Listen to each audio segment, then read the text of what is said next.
Hello दोस्तों, लगी coaching class में आपका स्वागत है। तो आज हम लोग पढ़ेंगे हमारे most important article for SSC के लिए 100 आर्टिकल हम लोग पढ़ने वाले हैं। इनको हम लोग डीपली तो नहीं जाएंगे, लेकिन इनको ऊपर ऊपर से हम लोग पढ़ लेंगे।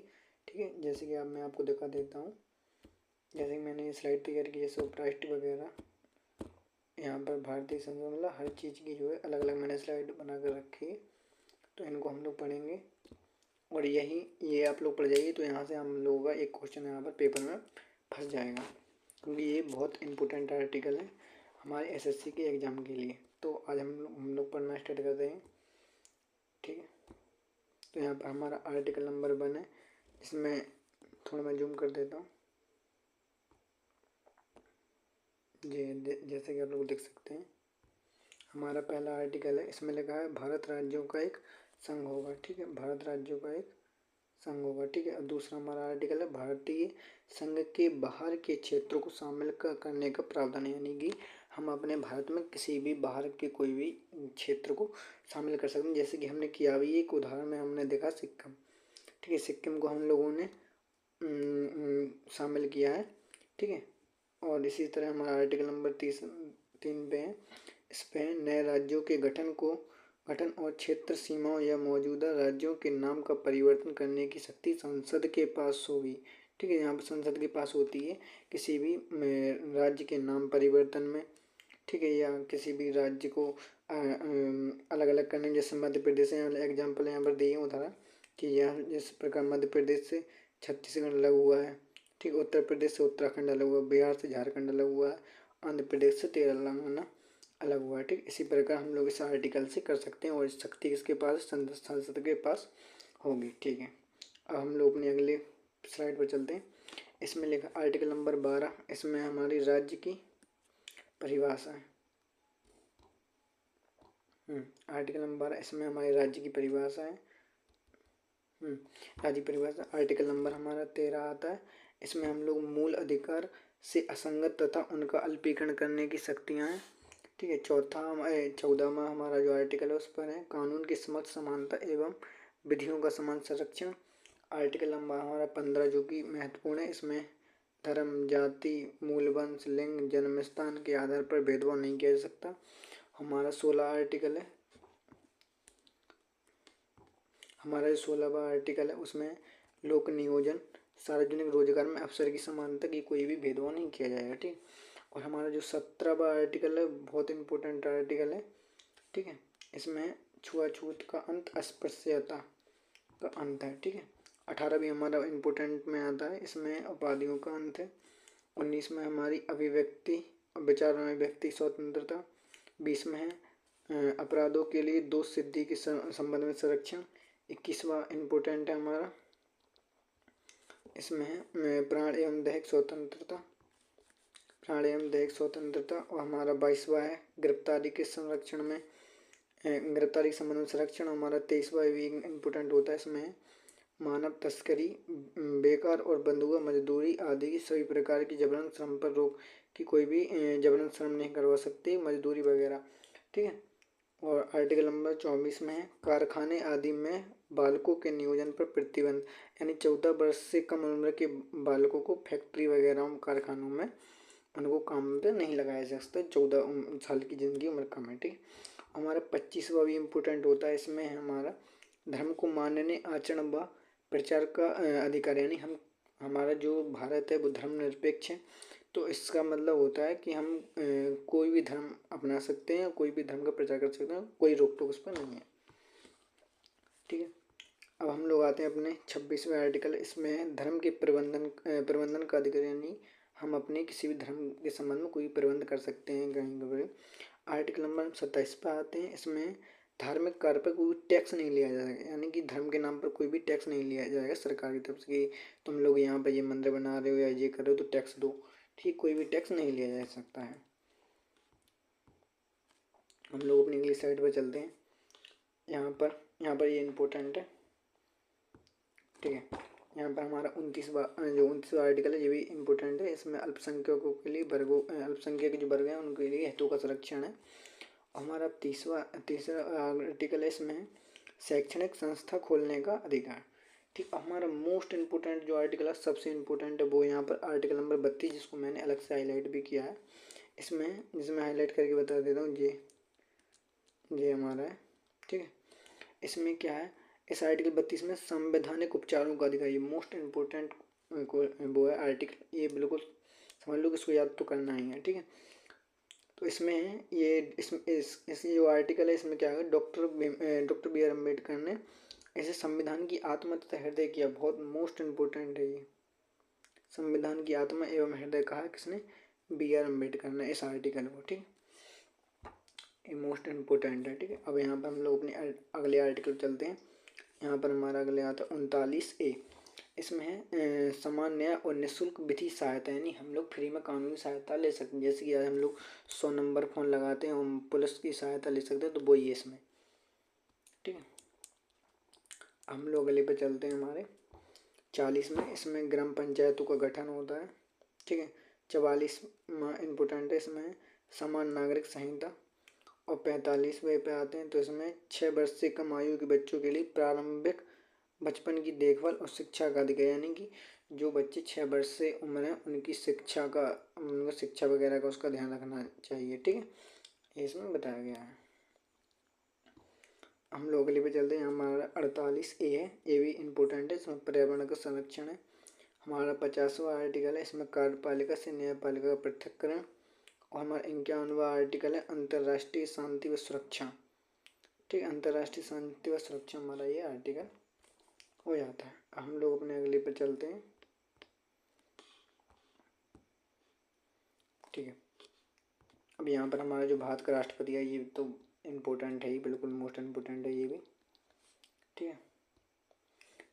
इसके तो ये सारे इम्पोर्टेंट है, बिल्कुल सभी करने, मैं पढ़ के बता देता हूँ। 52 में हमारा भारत का राष्ट्रपति होगा। अगले में है 53 में कार्यपालिका की शक्तियाँ उसके पास होंगी। और 54 में हमारा कि राष्ट्रपति का निर्वाचन मंडल। और 56 में राष्ट्रपति का कार्यकाल। 57 में हमारा इसका पुनः निर्वाचन और पात्रता, दोबारा इसका एक बार इसका कार्यकाल समाप्त हो गया तो दोबारा भी ये चुनाव लड़ सकता है, ठीक है। आर्टिकल नंबर हमारे 58 में है कि राष्ट्रपति निर्वाचित होने के लिए अर्हता, यानी क्या क्या कंडीशन है, ये है नियुक्ति के लिए। 59 में हमारा राष्ट्रपति के पद के लिए शर्तें, क्या क्या शर्तें हैं। 60 में हमारा राष्ट्रपति द्वारा शपथ या प्रतिज्ञा, वो शपथ लेता है, ठीक है। और 61 में हमारा राष्ट्रपति पद पर महाभियोग, ये इम्पोर्टेंट है। इम्पोर्टेंट खैर इसमें सभी है, ठीक है, महाभियोग। और हमारा 72 में आता है क्षमादान। 85 में आता है लोकसभा का सत्र, सत्रावसान और विघटन करने की शक्ति राष्ट्रपति के पास होती है। 1, 2, 3 में आ रहा है हमारा अध्यादेश जारी करने की शक्ति राष्ट्रपति के पास होती है। और सुप्रीम कोर्ट से राष्ट्रपति द्वारा किसी मामले पर सलाह ले सकता है। राष्ट्रपति किसी भी सलाह ले सकता है सुप्रीम कोर्ट के जो मुख्य न्यायाधीश है उनसे, ठीक है, इस आर्टिकल के तहत। हम लोग हमारे उपराष्ट्रपति पर चलते हैं, ये भी इम्पोर्टेंट है, ठीक है। तो हम लोग इसके भी आर्टिकल, इनके भी सारे के सारे आप लोगों को याद करने इम्पोर्टेंट है। 63 में यहाँ पर उपराष्ट्रपति का पद। 64 में उपराष्ट्रपति राज्यसभा का प्रधान सभापति होगा। 66 में उपराष्ट्रपति का जो निर्वाचन है वो। और 67 में उपराष्ट्रपति का कार्यकाल। 69 में उपराष्ट्रपति द्वारा शपथ या प्रतिज्ञा। हम लोग इसलिए इनको शॉर्ट में पढ़ रहे हैं क्योंकि हमारे पास इतना टाइम नहीं है कि हम लोग हर एक आर्टिकल को डीपली पढ़ें। उसके लिए मैं एक अलग से वीडियो बना दूंगा। अभी ये 1 शॉट है, बहुत इम्पोर्टेंट है, इसको पढ़िए। हमारे 74 आर्टिकल में आए, इसमें 74 में राष्ट्रपति की सहायता के लिए मंत्री परिषद हो गई जिसका प्रमुख प्रधानमंत्री होगा, ठीक है, ये भी इम्पोर्टेंट है, ये इम्पोर्टेंट है। और इसके बाद हमारा 78, इसमें ये राष्ट्रपति को सूचित करने संबंधी प्रधानमंत्री के दायित्व, यानी कि कोई भी जानकारी हो तो वो राष्ट्रपति को देने के लिए किसकी जिम्मेदारी हो, प्रधानमंत्री की होगी। हमारा जी इम्पोर्टेंट, बहुत बहुत इम्पोर्टेंट है यहाँ पर ये, ठीक है, इम्पोर्टेंट है, ठीक है। तो हमारा अभी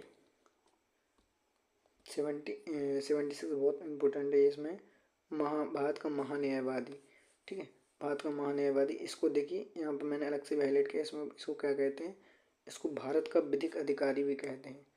ठीक है, भारत का विधिक अधिकारी भी कहते हैं, इसलिए इम्पोर्टेंट है। ठीक है, विधिक अधिकारी भी कहते हैं। हम लोग अगले पे चलते हैं, हमारा ये भी बहुत इम्पोर्टेंट है 148। ठीक है, इसमें भारत के नियंत्रक महालय का परीक्षक। ठीक है, अब हमारे यहाँ पर अगर 280 आर्टिकल नंबर 280 में यहाँ पर वित्त आयोग है हमारा। 315 में संघ और राज्यों के लिए लोक सेवा आयोग। 324 में निर्वाचन आयोग, ये भी इम्पोर्टेंट है यहाँ पर। ठीक है, इसमें यहाँ पर ये बहुत इंपॉर्टेंट है, इसको बिल्कुल जो मैंने हाईलाइट किया उनको तो समझ लो कि बहुत याद ही करना है। ठीक है, हम लोग आए हमारी संसद पर, ये भी इम्पोर्टेंट है संसद से। ठीक है, तो यहाँ पर देखो संसद में यहाँ पर 79 संसद का गठन, 18 राज्यसभा की संरचना, फिर 81 में लोकसभा की संरचना, 89 में राज्यसभा और राज्यसभा के जो सभापति उपसभापति होते हैं वो, और 93 में हमारे लोकसभा का अध्यक्ष तथा उपाध्यक्ष, और 105 में हमारे संसद की जो शक्ति होती है वो। ठीक है, और यहाँ पर हमारे 108 में संयुक्त अधिवेशन, और यहाँ पर 110 में हमारा धन विधेयक, ये इम्पोर्टेंट है। ठीक है, 112 में हमारा वित्त विधेयक वार्षिक वित्तीय विवरण, और 117 में हमारा वित्त विधेयक। ठीक है, ये यहाँ पर इम्पोर्टेंट है। अब यहाँ हमारे सर्वोच्च न्यायालय पे हमारा जाए, ये भी इम्पोर्टेंट है, हमारा हाईलाइट कर देता हूँ। ठीक है, यहाँ पर हमारे 124 में हमारा सुप्रीम कोर्ट है, सुप्रीम कोर्ट की स्थापना गठन। ठीक है, और 129 में हमारा सर्वोच्च न्यायालय एक अभिलेख न्यायालय होगा। अभिलेख न्यायालय का मतलब होता है कि इसका मतलब होता है कि हमारा जो सुप्रीम कोर्ट है उसमें जितने भी जो निर्णय होते हैं उनको रिकॉर्ड करके रखा जाता है, इसलिए इसको अभिलेख न्यायालय भी होगा, इसको ये कहते हैं। ठीक है, इसका मतलब ये होता है। अब हम लोग हमारा अगले आर्टिकल हमारा 131 में मूल अधिकार क्षेत्र, कौन कौन से उसके क्षेत्र हैं, कहाँ कहाँ वो कर सकता है। ठीक है, अपना जो न्याय वगैरह है। हमारा अगला आर्टिकल है 137, इसमें है सर्वोच्च न्यायालय द्वारा दिए गए निर्णयों या आदेशों की समीक्षा की जा सकती है। ठीक है, यानी कि जो सर्वोच्च न्यायालय है उनके जो आदेश हैं उनकी समीक्षा की जाएगी, जांच वगैरह भी की जा सकती है, इसमें ये बताया गया।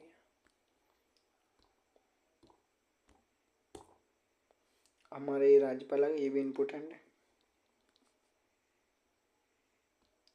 ठीक है, इसमें हमारा 153 इसमें राज्य के लिए एक राज्यपाल होगा। 154 इसमें राज्यपाल की कार्यकारी शक्ति। 155 में राज्यपाल की नियुक्ति। 160 में यहाँ पर आकस्मिक परिस्थितियों में राज्यपाल के कार्य, और 161 में क्षमादानी शक्ति। अब यहाँ पर ये बताइए कि मैं एक क्वेश्चन पूछता हूँ कि राष्ट्रपति को का जो वो है क्षमादान, वो किस आर्टिकल में है? राष्ट्रपति का क्षमादान। ठीक है, ये बता दिए आप, राष्ट्रपति का क्षमादान किसने आर्टिकल में, ये आप कमेंट करके बता दीजिएगा। अगले पे चलते हैं।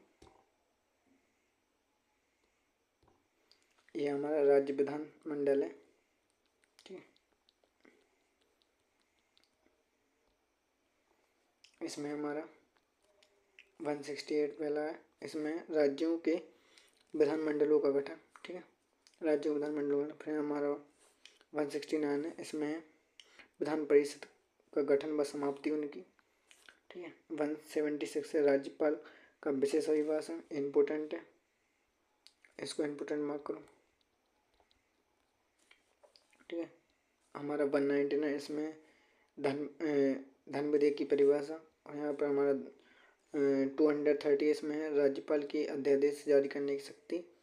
ठीक है, और यहाँ पर 214 हमारा आर्टिकल है, इसमें राज्यों के लिए उच्च न्यायालय, और यहाँ पर 233 हमारा जो आर्टिकल है इसमें है राज्यपाल द्वारा जिला न्यायाधीशों की नियुक्ति, यानी जो राज्यपाल है वो जो जिला के जितने भी जो न्यायाधीश हैं उनकी नियुक्ति करता है। ठीक है, इसमें बताया गया है।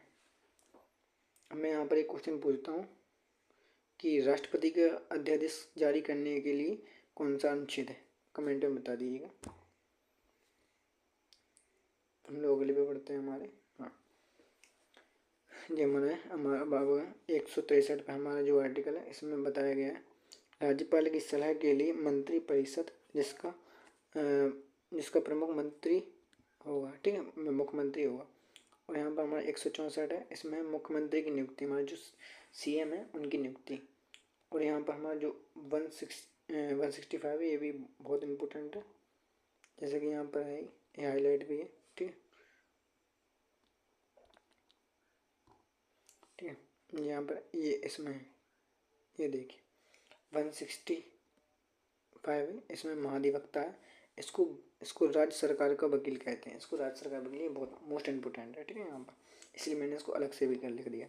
हम लोग ले पे आते हैं, हमारा 262 है, इसमें हमारा अंतर राज्य जल विवाद, हमारे जो राज्यों के बीच है, दो राज्यों के बीच जो जल विवाद होता है उसके बारे में यहाँ पर बताया गया है। 262 में हमारे जो 263 है उसमें बताया गया अंतर्राज्यीय परिषद। ठीक है, 266 में हमारी संचित निधि इम्पोर्टेंट है, 267 में आकस्मिक निधि, और 343 में हमारी संघ की राजभाषा। ठीक है, हमारी आखिरी स्लाइड है इसमें, ये आपातकालीन प्रावधान, ये बहुत इम्पोर्टेंट है बहुत। ये मैंने ये 100 आर्टिकल हैं, बहुत मोस्ट इम्पोर्टेंट, ये हर रिपीटेड होते हैं, हर बार रिपीटेड होते हैं, इनको बिल्कुल आपको अच्छी तरीके से पढ़ लेना है। ठीक है, ठीक है, तो इसमें हमारा है, इसमें हमको ये सारे आर्टिकल याद करने, सारे इम्पोर्टेंट हैं हमारे। ठीक है, इसमें हमारा 352 है, इसमें राष्ट्रीय आपातकाल, 356 है हमारा, इसमें राष्ट्रपति शासन। ठीक है, और 360 है, इसमें वित्तीय आपात। इसमें एक बात लिख ली गई है कि जो वित्तीय आपात है हमारे देश में आज तक नहीं लगा। ठीक है, ये अभी तक हमारे देश में लगा नहीं है। ठीक है, और हमारा जो आखिरी आर्टिकल है ये 368, इसमें हम लोग को संविधान संशोधन, ये भी इम्पोर्टेंट है, ये भी कई बार पूछा जाता है, इम्पोर्टेंट। ठीक है, इसमें संविधान संशोधन के इस आर्टिकल के माध्यम से। ठीक है, तो हमने हमारे जो 100 आर्टिकल का मैंने जो लिया था PDF तैयार करके, तो वो हो गया है हमारा। ठीक है, आप लोग जब भी पेपर में जाओ तो पहले इन 100 आर्टिकल को कर लीजिएगा, एक बार फिर से दिखा दे रहा हूँ। ठीक है, यहाँ पर most important article for SSC examination SSC के लिए भी, रेलवे किसी के भी लिए हो। ठीक है, यहाँ पर मोस्ट इम्पोर्टेंट है 100, इनको तो बिल्कुल करना ही है याद।